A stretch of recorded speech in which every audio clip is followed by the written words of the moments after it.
Estudia las oportunidades de inversión para descubrir las joyas que generarán un rendimiento considerable.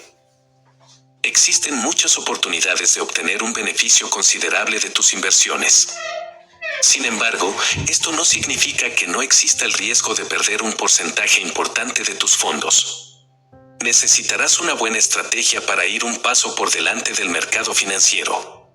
Por ello, John Bogle sugiere que consideres una estrategia de inversión segura que te permita poseer las empresas públicas del país. Al hacerlo, tendrás la seguridad de que tu inversión generará rendimientos a medida que estas empresas experimenten un crecimiento. Lo mejor es invertir a largo plazo en un fondo que tenga una cartera que represente a todo el mercado financiero o a un sector del mercado. Los fondos indexados funcionan como cestas de valores que siguen e imitan el comportamiento del mercado. La historia ha demostrado que el mercado siempre gana, al igual que la casa siempre gana en el mundo de las apuestas. No hay finalidad cuando se trata del mercado de valores. Es una apuesta que depende de muchos factores, algunos de los cuales están fuera de tu control. Una vez que aceptes este hecho, te resultará más fácil planificarte.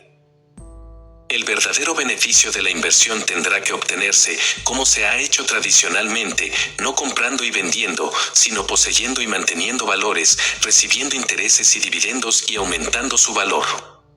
Benjamin Graham. Punto clave 2. Invertir en fondos indexados mejora la rentabilidad y elimina las actividades que liquidan las ganancias. Tiene sentido invertir en una cartera de inversión ampliamente diversificada en todas, o casi todas, las empresas del país, ya que han generado colectivamente un 9,5% de rentabilidad anual en el último siglo. Si esta tasa de beneficio se compone a lo largo de 5 décadas, cada dólar invertido inicialmente en un fondo que sigue el rendimiento del mercado en su conjunto, ganarías $93,48 en 5 décadas. Ten en cuenta que estas estadísticas no tienen en cuenta el efecto de la inflación. Estas prácticas o gastos incluyen la comisión o tarifa pagada a los intermediarios, banqueros de inversión, agentes de bolsa, abogados, contables y gestores de dinero, y la cantidad que se destina a impuestos. Dado que los fondos indexados son de carácter pasivo, no es necesario operar activamente en el mercado, ni contratar los servicios de empresas de custodia y profesionales del derecho. Este enfoque supera el popular juego bursátil que implica que los inversores siguen de cerca el mercado para determinar el mejor momento para comprar o vender acciones. Los costes de transacción en los que se incurre al adoptar esta estrategia recortan considerablemente el rendimiento de dichas operaciones. Saber cuándo invertir y en qué invertir es lo que separa a un gran inversor de un inversor principiante. No te dejes distraer por la naturaleza especulativa del mercado de valores.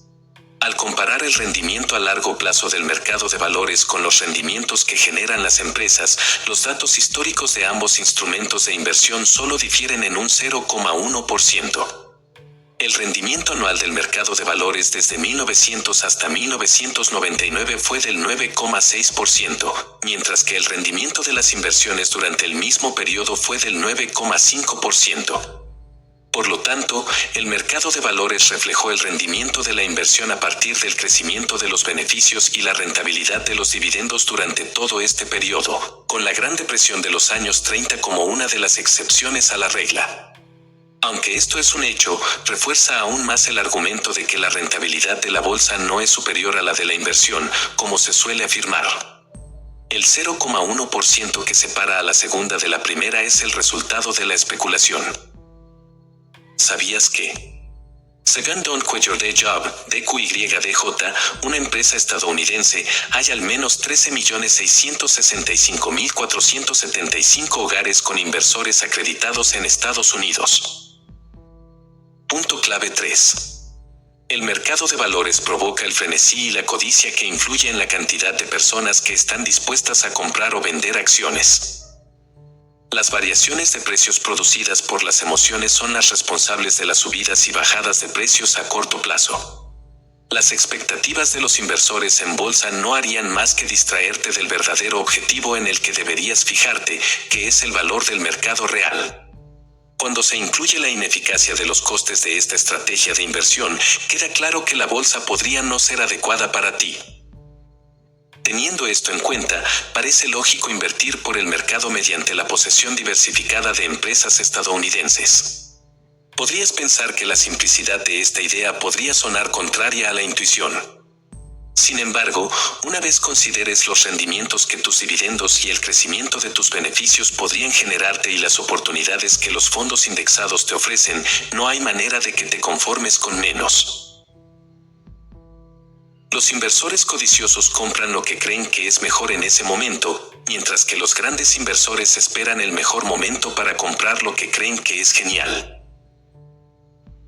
En lugar de elegir manualmente las acciones y asumir las probabilidades de perder con el mercado, deberías invertir en carteras bursátiles como el índice Standard & Poor's 500, el S&P 500.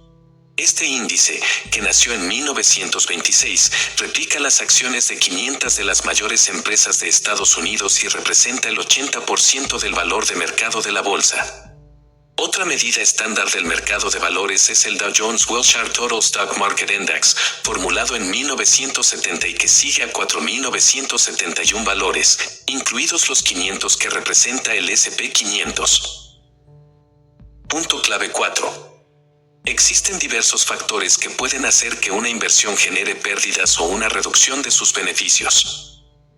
De todos los factores que pueden provocar una devaluación de cualquier cartera, quizá el más común y el que más se pasa por alto es el coste de la inversión. No te encontrarás con este tipo de advertencias porque quienes se reparten el dinero que gastas para operar son los intermediarios. Los intermediarios son potencias financieras y prefieren seguir ganando dinero antes que mostrarte la realidad. Es más, a menudo no nos damos cuenta de que estos intermediarios siempre ganan, aunque hayas obtenido beneficios o hayas tenido una mala racha en el mercado. Por ejemplo, un inversor medio que tenga acciones probablemente gastará un 1,5% en costes de transacción al año. Por otro lado, los inversores que se involucran en el mercado con bastante frecuencia pagarían hasta un 3% anual. Aunque estas cifras parecen intrascendentes, se convierten en un problema, especialmente si decides ver los efectos que tendría en el rendimiento a largo plazo que generas en tus inversiones. Aquí, John Bogle enumera 3 factores que podrían impedirte ver los inconvenientes de una intermediación financiera excesiva. En primer lugar, los intermediarios se han vuelto expertos en ocultar el coste de la inversión. En otras palabras, es casi imposible descubrir el funcionamiento interno de estos sistemas y cómo reducen lentamente tus beneficios. En segundo lugar, podrías no darte cuenta de esto si el mercado de valores está rindiendo por encima de tus expectativas. Y entonces, el beneficio, independientemente de lo que hayas perdido a manos de los intermediarios, parecerá bastante satisfactorio. En tercer lugar, podrías pasar por alto las consecuencias de los costes de negociación cuando priorizas los objetivos de inversión a corto plazo frente a los rendimientos a largo plazo. Las penalizaciones basadas en la emoción son otra discrepancia que separa la rentabilidad que registran los fondos de inversión de renta variable y la que obtienen los inversores de fondos de inversión.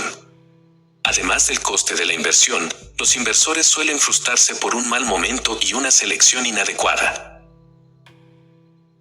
Para mitigar los riesgos del mercado bursátil, apuesta por los fondos indexados que permiten evitar las penalizaciones de las decisiones de inversión basadas en las emociones que suelen provocar las oscilaciones del mercado a corto plazo. Punto clave 5.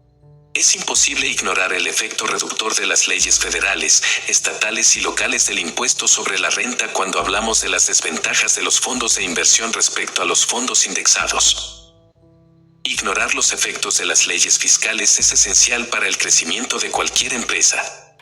Por un lado, el cambio de la negociación a largo plazo a la de corto plazo ha tenido un impacto directo en los índices de rotación de los fondos de inversión. Por ello, se puede afirmar que la práctica de los gestores activos de responder a las oscilaciones del mercado contribuiría sin duda a los ingresos fiscales de los inversores.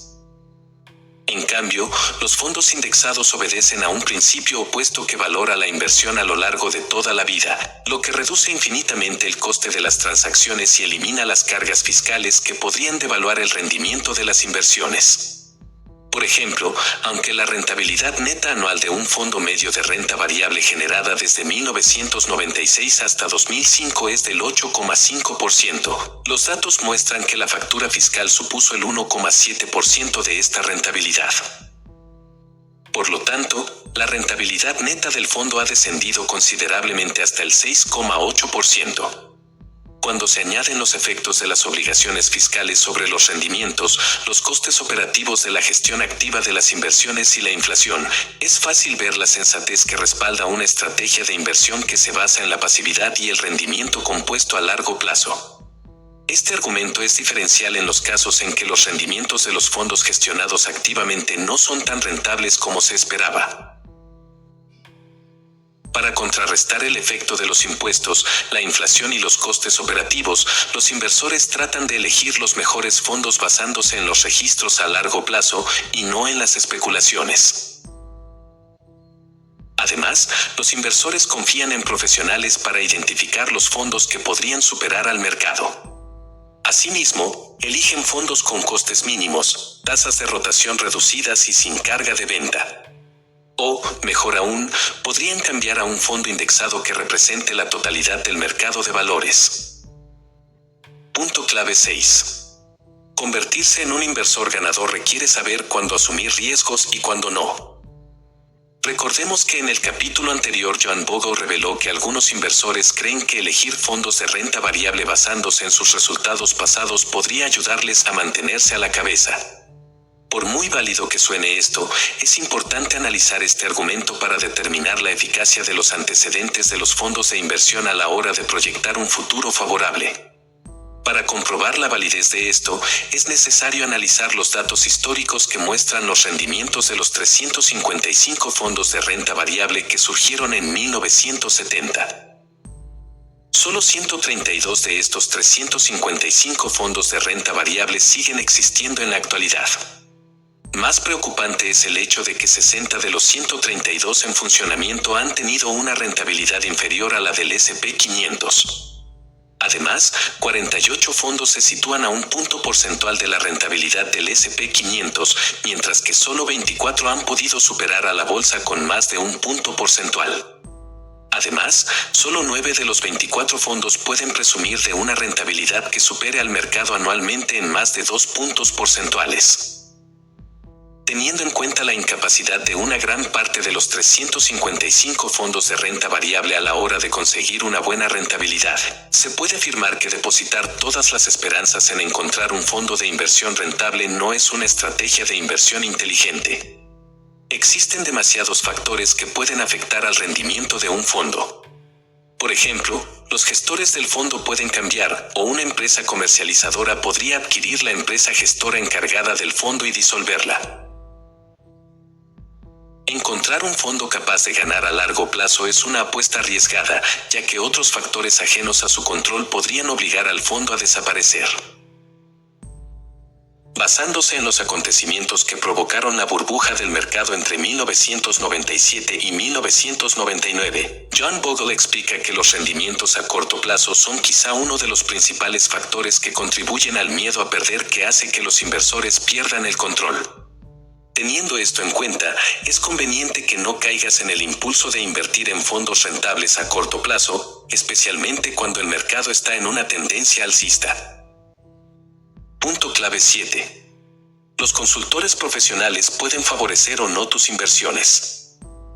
Recibir el asesoramiento profesional de inversores expertos podría aumentar tu comprensión y podría ayudarte a comprender los riesgos de elegir fondos con rendimientos impresionantes en un corto periodo de tiempo. Sin embargo, en la mayoría de los casos, los inversores recurren a la ayuda de corredores y asesores de inversión porque no pueden decidirse por los fondos que más les convienen. Por ello, pagan honorarios o comisiones a expertos que parecen tener todas las respuestas correctas. De ahí que las estadísticas muestren que el 70% de los 55 millones de familias estadounidenses que han invertido de un modo u otro en fondos de inversión lo hacen con la ayuda de intermediarios.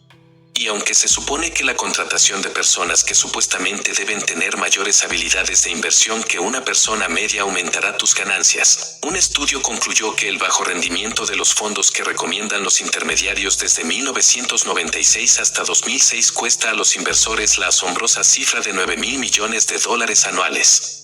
Además, el estudio demostró que los inversores que habían seleccionado sus fondos y asignado sus activos por sí mismos ganaban más dinero que los que confiaban en asesores de inversión. Asimismo, la idea de los fondos gestionados por corredores no suele aportar valor a los inversores. Entre otras cosas, el compromiso de los asesores de vender el producto de inversión de su empresa plantea un conflicto de intereses, ya que los intereses de los inversores no son la única razón por la que hacen sus recomendaciones. Debes tener en cuenta las comisiones de los asesores profesionales que se deducirán de tu rentabilidad anual. Debes considerar el efecto a largo plazo de estos honorarios en tus rendimientos compuestos, para poder determinar el verdadero valor de dichos servicios en tus ganancias a lo largo del tiempo. Punto clave 8. Da preferencia a los asesores que recomiendan fondos de bajo coste que no son tan arriesgados como los fondos con un coste elevado. Mientras que algunos fondos indexados no tienen comisiones de carga, muchos otros ofrecen la opción de que el inversor pague las comisiones a lo largo de 5 años. Aunque estos costes adicionales pueden parecer perjudiciales en un primer momento, el efecto compuesto de estas comisiones puede disminuir tu rentabilidad de forma significativa. Tomemos por ejemplo el caso del primer fondo indexado de la historia, Vanguard 500 Index Fund, y el segundo, Wells Fargo Equity Index Fund. Si un coste reducido es un criterio fundamental para tomar decisiones de inversión acertadas, lo ideal es optar por fondos indexados que garanticen los costes más bajos. Esta afirmación es cierta porque tales fondos no necesitan una gestión activa. Sin embargo, debes entender que no todos los fondos indexados tienen el mismo coste. Tanto Vanguard como Wells Fargo siguen la evolución del índice S&P 500. Sin embargo, funcionan con ratios de gastos diferentes. En el caso de Vanguard, su ratio de gastos se redujo considerablemente a lo largo de los años, pasando del 0,28% anual al 0,18% y al 0,09% para los inversores que habían invertido más de $100.000 en el fondo. Por otro lado, el fondo Wells Fargo Equity Index tenía una comisión de venta inicial del 5,5% y su ratio de gastos a lo largo de los años fue del 0,80% de media. Este coste variable hizo que la rentabilidad de Vanguard tuviera más valor que la de Wells Fargo. Por tanto, una inversión de $10.000 en el Vanguard 500 habría producido $122.700, frente a los $99.100 que habría producido la misma inversión si se hubiera invertido en el fondo Wells Fargo Equity durante el mismo periodo de tiempo. Punto clave 9. El mercado de bonos tiene muchas desventajas a las que hay que prestar atención, aunque algunas son inevitables. Los capítulos anteriores ya te han informado sobre las ventajas del fondo indexado respecto a los fondos de inversión. En este capítulo, se comparará la viabilidad de los fondos indexados con el mercado de bonos. Recordemos que las características que distinguen al fondo indexado son su carácter pasivo, los bajos costes que ofrece a los inversores y la estabilidad de los rendimientos esperados. Estas mismas ventajas intervienen a la hora de relacionar la eficacia de los fondos indexados con la de las inversiones que dependen de los tipos de interés de los fondos de bonos y de los fondos cotizados, ETFs. Los gestores de los fondos de bonos añaden un incremento a la rentabilidad de las inversiones al seguir y apostar por los tipos de interés del mercado. En otras palabras, deben adivinar cuándo van a subir los bonos, para poder determinar cuándo comprar y el momento de vender. Como es de esperar, este tipo de estrategia de inversión conlleva riesgos, altos costes de inversión y rendimientos no tan impresionantes. Teniendo en cuenta esto, deberías optar por los bonos indexados, en lugar de bonos gestionados activamente. El primero mantiene una cartera que comprende un 50% de bonos corporativos y un 50% de bonos del Estado de Estados Unidos. En cambio, la segunda representa un 25% de bonos corporativos y un 75% de bonos del Estado. En términos de viabilidad, el fondo de bonos indexados ofrece a los inversores inversiones de bajo coste, una rotación mínima y un enfoque a largo plazo, lo que inevitablemente anulará los costes operativos que podrían limitar los rendimientos. Los índices dependen del valor del mercado o del sector del mercado que siguen, por lo que la lógica sugiere que un fondo indexado nunca superará a su mercado de referencia. Por ello, esta afirmación debería animarte a desconfiar de los gestores de fondos indexados que prometen superar al mercado a cambio de mayores comisiones de inversión. En el caso de los ETF, aunque ofrecen bajos costes e inversiones a largo plazo, la industria financiera los ha utilizado para introducir esquemas que se asemejan en cierto modo a la gestión de fondos de renta variable. El enfoque inicial a largo plazo de los ETF se ha transformado poco a poco en vehículos de inversión a corto plazo, gestionados activamente y que generan costes. Como resultado, la rotación anual de los Standard & Poor's Depositary Receipts, SPDRs, el primer ETF de la historia, es de 3.600%, mientras que la de los QQs del Nasdaq es de 6.000%. El mayor enemigo de un buen plan es el sueño de tener un plan perfecto. Céntrate en el buen plan. El original. John C. Bogle. Conclusión. Aunque muchas personas han sufrido grandes pérdidas al invertir en los mercados financieros o bursátiles, otras han obtenido impresionantes beneficios al multiplicar sus beneficios y adoptar una estrategia de trabajo. Tal vez, la naturaleza simplista de los fondos indexados ha llevado a los inversores a subestimar su viabilidad, pero los inversores inteligentes son conscientes de sus ventajas y se contentan con estar al margen mientras ven crecer su inversión. Muchas veces, los fondos de inversión se dejan llevar por los altibajos del mercado. Aunque las fluctuaciones del mercado son inevitables, un inversor inteligente sabría que comprar acciones cerca del punto álgido de un mercado alcista es una inversión arriesgada, y menos aún invertiría un alto porcentaje de su cartera en los fondos equivocados. En otras palabras, no es aconsejable permitir que la codicia y los anuncios excesivamente publicitarios que la industria de los fondos utiliza con tanto cariño, te impidan reconocer los peligros que conllevan una elección incorrecta de las inversiones. En definitiva, el mercado financiero y todas sus partes, junto con sus profesionales, tienen la habilidad de promover la complejidad en perjuicio del inversor medio. De todos los puntos expuestos en este resumen se deduce que una rentabilidad duradera depende de una estrategia de inversión simplista. Ante esto, John Bogle reitera que es más aconsejable optar por un fondo indexado de bajo coste que sirva de cartera para todos los valores del mercado, en lugar de encontrar el mejor fondo. Lo mismo ocurre con los inversores que eligen fondos que aseguran obtener un impresionante rendimiento de las inversiones a corto plazo. Prueba esto. Encuentra un fondo indexado que ofrezca un bajo coste de inversión y tenga una cartera que represente la totalidad del mercado de valores. Luego, invierte en él a largo plazo.